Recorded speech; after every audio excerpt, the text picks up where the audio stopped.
प्रिय विद्यार्थियों नमस्कार।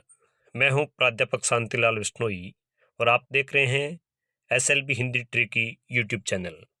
जैसा कि आपकी कई दिनों से ये मांग थी कि हमें कक्षा 12 हिंदी साहित्य और अनिवार्य के बोर्ड की दृष्टि से महत्वपूर्ण प्रश्न हैं उनके बारे में बताया जाए, तो मैंने यथासंभव यहाँ पर ऐसे प्रश्नों का संकलन तैयार किया है जो आपके लिए कक्षा 12 की जो बोर्ड परीक्षा है उसमें काफ़ी मददगार साबित होगा। तो इन प्रश्नों को आप यहाँ पर देखकर लिख भी सकते हैं और यदि आपकी किताब में ये पहले से अंकित है तो उनको आप रेखांकित भी कर सकते हैं। तो देखिए, पहला प्रश्न मैंने कुछ इस प्रकार रखा है कि गुल्ली डंडा कहानी की मूल संवेदना लिखिए। दूसरा प्रश्न है गया के चरित्र की कोई 4 विशेषताएं लिखिए, क्योंकि अक्सर प्रश्न है वो 4 नंबर का पूछा जाता है। तीसरा प्रश्न है बच्चों को मिथ्या को सत्य बना लेने की शक्ति है, पंक्ति का भावार्थ लिखिए। तो ये प्रश्न नंबर तीसरा है, मिथ्या का अर्थ झूठ होता है, बच्चे हैं वो झूठ को भी सत्य मान लेते हैं। इस पंक्ति का भावार्थ लिखना है और किस पाठ से आई हुई है। प्रश्न नंबर 4 ये कहता है कि गुल्ली डंडा बाल मनोविज्ञान को चरितार्थ करने वाली कहानी है कैसे। बहुत ही महत्वपूर्ण, वेरी इंपॉर्टेंट क्वेश्चन है ये आपके। प्रश्न नंबर 5वां है कि मिठाई वाला कहानी की मूल संवेदना क्या है, मूल संवेदना लिखनी है। तो यह मैं आपसे कहना चाहूंगा कि आप हर पाठ की मूल संवेदना है उसको याद रखें। प्रश्न नंबर 6 है कि मिठाई वाला अपने जीवन के किस अभाव की पूर्ति करना चाहता है। वह मिठाई बेचता है, मुरलियां बेचता है, खिलौने बेचता है, लेकिन वह किस कमी की पूर्ति करना चाह रहा है। प्रश्न नंबर 7 है कि हजारी प्रसाद द्विवेदी का जीवन और रचना परिचय लिखिए। तो अपनी पाठ्य पुस्तक में जो भी महान साहित्यकार है उनका आप जीवन और रचना परिचय जरूर याद करें।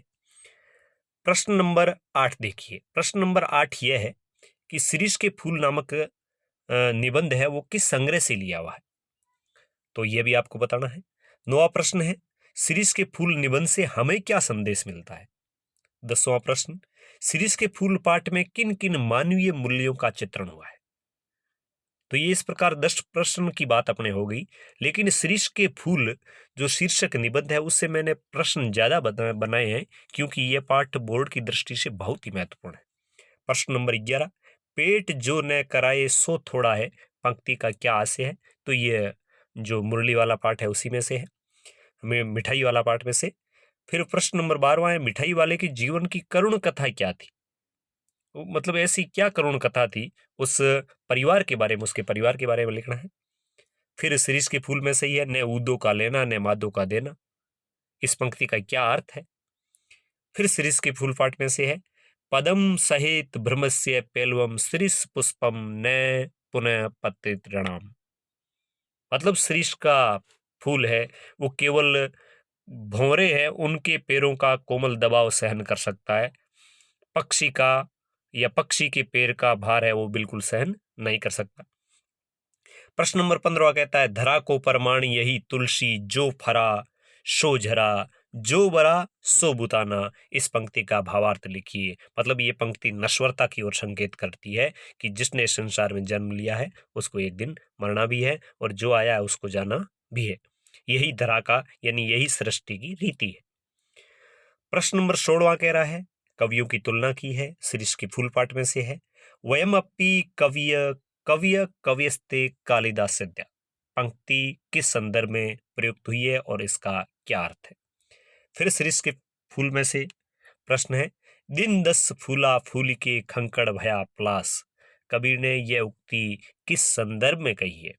प्रश्न नंबर 18वां कहता है कि लेखक ने शिरीष की तुलना किन किन महापुरुषों से की है। प्रश्न नंबर 19वां है कि शिरीष को लेखक ने अवधूत कहकर क्यों संबोधित किया है।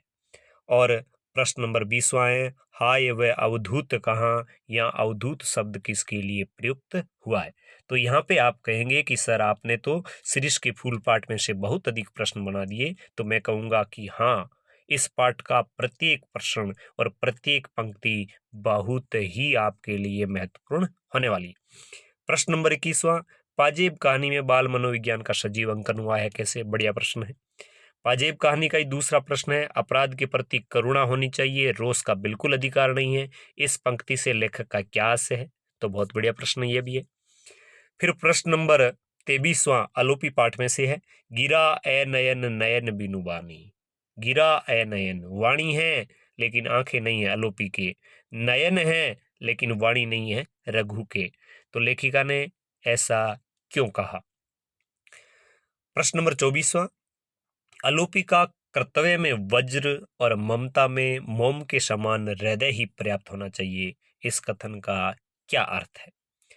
25वां, अपनी स्त्री को हुलिया लिखवा कर पकड़ मंगाना नीच का काम है, इस पंक्ति से आलोपी की कौन सी चारित्रिक विशेषता है वो दृष्टिगोचर होती है? बहुत बढ़िया प्रश्न है। और 26वां प्रश्न है, आलोपी का चरित्र चित्रण कीजिए, मतलब उसके चरित्र की विशेषताएं लिखिए। अब देखिए प्रश्न नंबर 27, आलोपी पाठ में से ही, आज के पुरुष का पुरुषार्थ विलाप है, लेखिका ने ऐसा क्यों कहा? 28वां प्रश्न, आलोपी न प्रकृति के रौद्र रूप से भयभीत होता था, न उसके सौंदर्य में वह बहकता था, लेखिका ने आलोपी की किस मानसिकता की ओर इशारा किया है? प्रश्न नंबर 29, पाजेब पाठ में से, राजनीति राष्ट्र की ही नहीं, राजनीति राष्ट्र की ही नहीं होती, मूल्य में भी राजनीति होती है, लेखक ने ये बात किस संदर्भ में कही? पाजेब कहानी का आगे का प्रश्न, पाजेब कहानी लेखन के पीछे लेखक का क्या उद्देश्य है, वो इस कहानी लेखन के माध्यम से क्या संदेश देना चाहते हैं? 31वां, अंधे का दुख गूंगा होकर आया था, लेखिका ने यह आलोपी दीन के जीवन की किस घटना की ओर संकेत किया है? प्रश्न नंबर 32, और प्रश्न नंबर 32 कहता है कि आलोपी के अंधेरे में जीवन का उपसंहार भी कम अंधकारमय नहीं था। आलोपी के अंधेरे जीवन में या अंधेरे में जीवन का उपसंहार यानी जीवन का अंतिम समय भी कम अंधकारमय नहीं था, कैसे, किस घटना की ओर संकेत किया है? प्रश्न नंबर 33, संस्कारों और शास्त्रों की लड़ाई व्यंग्य में लेखक ने किस मनोवृत्ति पर व्यंग्य किया है? प्रश्न नंबर 34 कहता है, लेखक परसाई जी ने मदर इन लॉ को क्रांति का दुश्मन क्यों माना है? प्रश्न यह भी बन जाता है कि क्रांति का दुश्मन किसे माना है, तो मदर इन लॉ क्यों माना है? प्रश्न नंबर 35 कहता है कि परसाई जी के अनुसार अर्थशास्त्र संस्कारों पर कैसे हावी हो रहा है? अब कुछ महत्वपूर्ण सप्रसंग व्याख्याएं हैं, वो भी मैंने यहाँ पे दी है, आपकी काफी इनसे भी हेल्प होगी। मुझे न्याय का बल था, शिकायत नहीं की, यहाँ तक ये गद्यांश है, और यह है आपके गुल्ली डंडा पाठ में से। मैं खेल में न था और छोटा हो गया हूँ, यहाँ तक ये भी गुल्ली डंडा में से है। कबीर को इस तरह 10 दिन के लिए लहकना या फलना फूलना पसंद नहीं था, प्रचार करता है, ये शिरीष की फूल पाठ में से है। मैं सोचता हूँ पर सुनता कौन है, यहाँ तक ये भी शिरीष के फूल पाठ में से है। महाकाल देवता सपा सप कोड़े चला रहे हैं, जमे की मरे, यहाँ तक यह भी शिरीष के फूल पाठ में से है। मेरे मन में व्यवहार करना चाहिए, ये पाजेब शीर्षक पाठ में से है। साधारणतः नाम के उपयुक्त है, साधारणतः नाम के उपयुक्त है, तो यह भी आलोपी पाठ है उसमें से लिया गया है। और आलोपी के अंधेरे में जीवन का जो अंतिम समय है उपसार है, वह भी कम अंधकार में नहीं था, मिलावट का सत्य है, यहाँ तक, तो यह भी आलोपी शीर्षक पाठ में से है। और इस संघर्ष से क्रांति छोड़ देता हूँ, यह गद्यांश है वो संस्कारों और शास्त्रों की लड़ाई पाठ में से लिया गया है। तो यथासंभव यहाँ पर महत्वपूर्ण जो गद्यांश आते हैं आपके व्याख्या की दृष्टि से, जो 3-3 अथवा में होंगे, इनका आप भली भांति अध्ययन करें और विशेष की बढ़िया तैयारी करके प्रसंग व्याख्या और विशेष सहित आप इनको लिखें। आपको जो बोर्ड की परीक्षा है वो में उसमें निश्चित तौर पर सफलता मिलेगी। इसके बाद 2-4 प्रश्न और है, जो बड़े प्रश्न है वो भी मैंने यहाँ पे लिखे हैं। प्रश्न नंबर 37 कहता है कि हाय वह अवधूत कहाँ है, इस कथन में अवधूत किसे कहा है और वर्तमान संदर्भ में उसकी आवश्यकता क्यों महसूस की जा रही है? तो यहाँ पर अवधूत शब्द है वो गांधी जी के लिए आया है और आज की जो राजनीति है उसको देखते हुए उसकी जरूरत महसूस की जा रही है।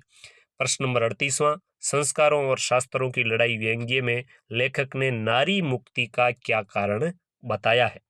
प्रश्न नंबर 39वां कहता है कि प्रेमचंद ने गुल्ली डंडा को खेलों का राजा क्यों कहा है? और प्रश्न नंबर 40 कहता है, लेखक परसाई जी के अनुसार सिद्धांतवादियों के सिद्धांत कब टूट जाते हैं? तो ये इस प्रकार यहाँ मैंने सरयू पाठ्य पुस्तक आपकी जो है उसके 40 महत्वपूर्ण प्रश्न आपके सामने प्रस्तुत किए। उम्मीद करता हूँ ये महत्वपूर्ण प्रश्न आपको पसंद भी आएंगे, और पसंद तो आपको जब आएंगे जब ये आपके प्रश्न पत्र में आपको दिखेंगे।